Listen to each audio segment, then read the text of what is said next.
On their son Ben's birthday, Julia's family set off on a yacht for a sea trip. But what seemed like a celebratory day turned into a nightmare. Julia, the wise mother, jumped in to swim and was surprised by a strange force pulling her away from the yacht. She called for help, but her daughter Cassie was preoccupied with music and her husband Tom and son Ben were fishing. In the last moments, Tom noticed her and jumped in to save her, and they managed to return to the yacht thanks to Cassie. Upon her return, Julia told her family what had happened, and Tom reminded her to always inform them before getting into the water. He warned them not to swim that day. In the evening, they celebrated Ben's birthday and he received gifts from his family. A computer from his father, a scary mask from his sister, and a bracelet from his mother who said it warded off evil spirits. Suddenly, while Cassie was talking to her friend Adam, a powerful storm hit and the connection was lost. They went out to find the ocean completely dried up with fish migrating as if fleeing from something. A huge whale collided with the yacht, so Tom decided to check the propellers. He injured his shoulder and discovered that one was shattered and the other wasn't working. Julia, being a doctor, bandaged his wound. Everyone tried to call for help. Cassie looked for a network connection and Julia tried to use the radio, but to no avail. When Tom tried to start the yacht, it wouldn't move. He reassured Julia that they had provisions for 4 days and that they needed to think rationally. Suddenly, the radar indicated a massive object approaching. They went up to the deck to be shocked by the sight of a meteor falling into the ocean. Another meteor fell very close by causing the yacht to shake and the engine to catch fire. The family was trapped in the middle of the dry ocean. After that, a raging storm hit the yacht, causing it to shake and everyone to fall to the ground. Ben sustained a slight bruise on his stomach. Everyone put on life jackets. And suddenly they felt dizzy. Julia's nose bled while Cassie vomited. The next morning, the family woke up to find the yacht completely destroyed, and the biggest shock was the disappearance of the entire ocean. While Cassie was looking for a network to contact Adam, Ben asked his father for a solution.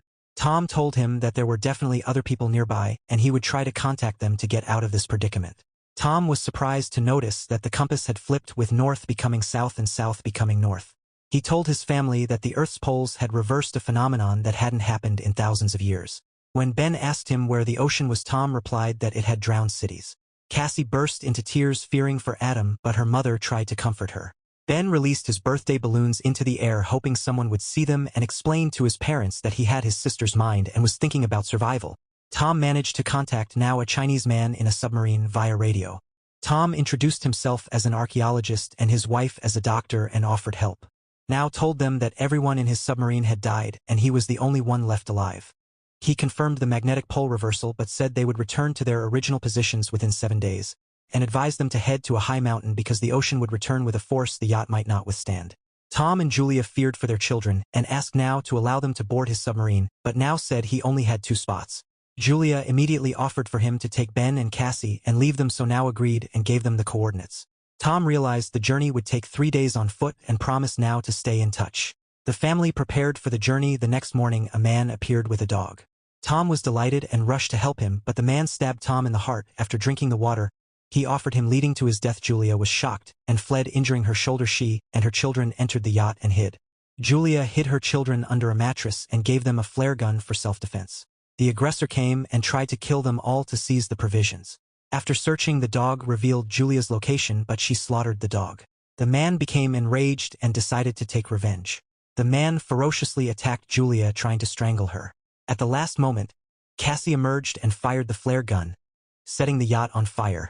Julia escaped with her children and they sat down to rest.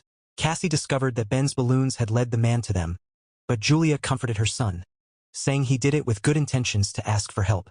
They continued walking in the desert, finding dead fish everywhere.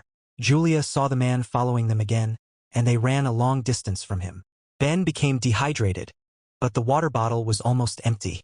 Julia lost her temper and yelled at Cassie, accusing her of being preoccupied with Adam. Cassie cried and said she felt like she wasn't her daughter and that they would die anyway.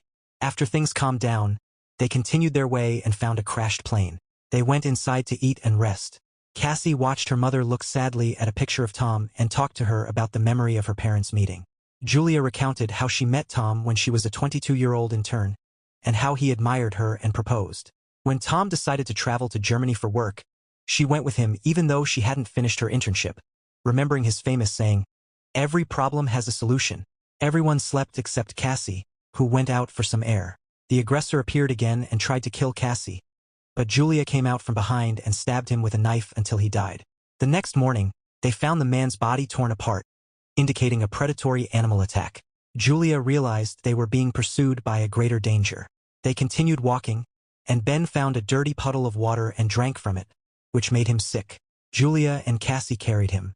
They reached a place filled with airplane seats. Ben rested while Julia and Cassie gathered the seats and built a small hut for protection from the sun.